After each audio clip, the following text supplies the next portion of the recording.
کله چې سٹارټ کوم از ما دي تاسو بل محترمینو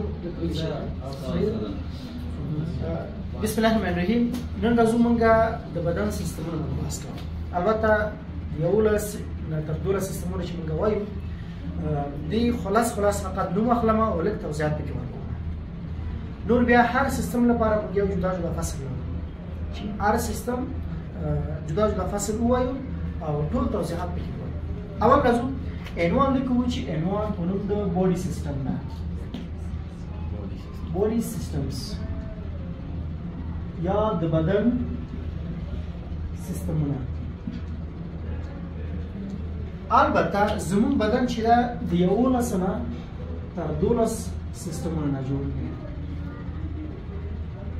د دې په ارتباط باندې بعضی کتابونه 11 لیکي چې 11 دي مکمل د دې توضیحات به وروسته اخر کې تخیم چې سمونه ورکړي 11 الى 12 سیستمونه منګه منظم تدریس صحیح اول مهمه چې دا زوایم درته انټګریمنټري سیستم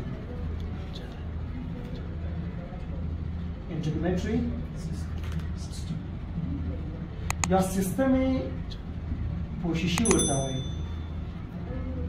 پوششی یا د پوستکي سیستم جوړ وایي پوستکي څه ده دا جلد د بدن سر نه تر اخره پورې ټول بدن پوستکي پوښلی دی که نه همدغه یو جدا سیستم دی دې باندې موږ بحث کوو دې باندې موږ وایو چې د پوستکي خپله څه شته وایي کومو حجرو نه جوړ شوی ده کومې حجرې پکې دي ویښته څه شی دي کوم مواد پکې دي عرق یا خوله څه شته وایي د چرب مواد څه شته وایي او ناخن څه شته وایي دا ټول په جدي سیستم کې موږ وایو خبره ورسېده دا یو شو بل ته ګورئ بل دویم موږ وایو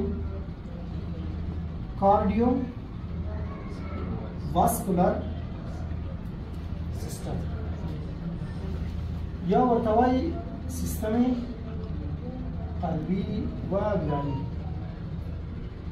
قلبي او ویالي سیستم څه معنا ورکوي یعنې زړه ده او زړه سره رګونه دي زړه ته کله پمپ وکړي او رګونه باید ټول بدن ته ورسوي وینه دې ته cardiovascular system وایي د دې خلاصې یو فصل ورکوم جدا دی وایي درس قلب څه ته وایي چېرته پروت ده څو جدار نه جوړ ده څو والونه لري دا ټول به منظم کړو بل خبره منظم چې موږ لرو په نوم د ریسپایریټري سیستم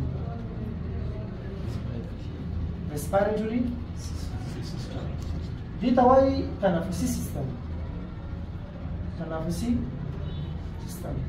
یا د ساه چې اخلي د تبادله د غازاتو سیستم ته وایي کله چې موږ اکسیجن اخلو کاربن ډای اکساید خارجوو د دې وظیفې نه او هم چنان د اناتومي نه موږ بحث کوو خبره ورسېده بل څلورم چې ده څلورم موږ وایو انډوکراین سیستم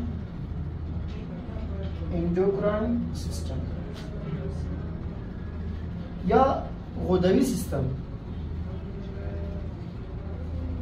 دا مجموعه د حجرې یو ځای شوي دي په دغه شکل باندې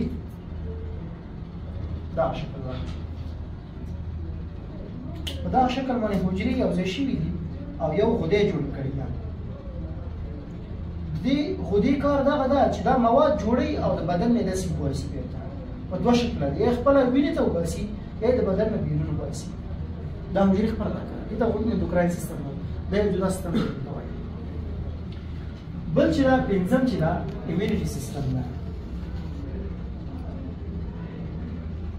چې سیستم ایمیونټي سیستم یا سیستم دفاعي ورته وایي یا معافیتي ورته وایي د بدن دفاع چې کوي دفاعي سیستم د بدن څه ده ایمیونټي دا کار کوي بدن دفاع کوي مثلا بل سیستم لرو موږ شپږم دې ته وایي سکلیټل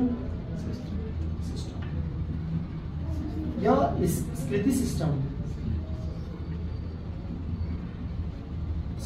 دې ته وایي چې د بدن سکلیټ څه ده د هډوکي منظم هډوکو مطالعه څو هډوکي لرو کوم هډوکي چېرته موقعیت لري څو نوم لري دا به منظم یو فصل جوړ وایي بل اووم په نوم د ماسکولر سیستم ده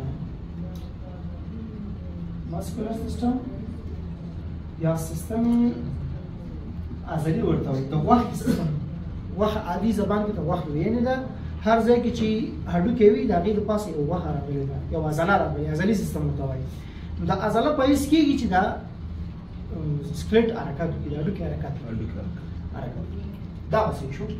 اتم چې دا اتم موږ وایو په نوم د یورینري سیستم ده.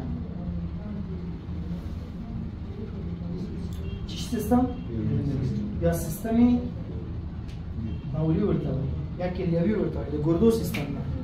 ګردې دا شکل باندې ګورئ.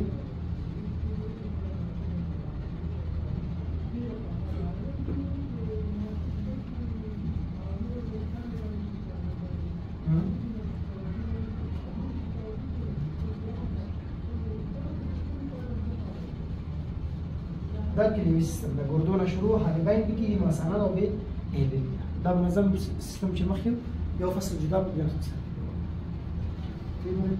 بل نهم reproductive system.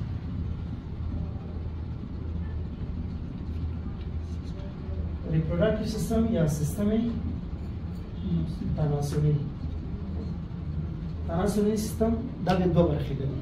یو ته ویل کېږي مذکر یا میل، بل ته ویل کېږي فیمیل یا مؤنث. دوه برخې، یا مذکر یا مؤنث. تناسلي سیستم تناسلي موږ جمله جدا جدا یو فصل یو وایي. صحیح شو؟ بل څه پاتې شو؟ AC system. بل Nervous system. Nervous system. Comforting system. AC استاد راځي. استاد دفاعي سیستم. استاد سیستم عصبي بل AC په کې راځي. AC په تاسو سیستم عصبي عصبي سیستم عصبي سیستم ټول بدن سیستمونه کنټرول کوي. صحیح شو؟ څه معنی شو؟ یو رسم شی gastrointestinal یا GI system. check GI gastrointestinal system. صحیح شو؟ یا سیستم د هضمي سیستم چې ورته وایي GI سیستم هم ورته وایي. یو بل نوم یې ډایجسټیو سیستم هم دی. سیستم 12 چې دی 12 سیستم د سیستم سره ده. ګوره 12 چې دلته لیکم 12 په دلیل د زوسویما سنسوري سیستم. دا حسي سیستم دی. ستنې حسي ورته وایي. حسي سیستم دا څه باز کتابونه دا 12 حسابوي، مګر باز کتابونه نروس حسابوي. نروس یو لسم پورا شو، مګر دغه وی نروس کې راځي. دا یو لسم دولسم چې دا په عصبي کې راځي، ځکه عصبي هیڅ نه دی. بیا بعضې وی نه دا جدا دی. یو لس نه تر 12 د نن داسې ذکر حسابو. خلاص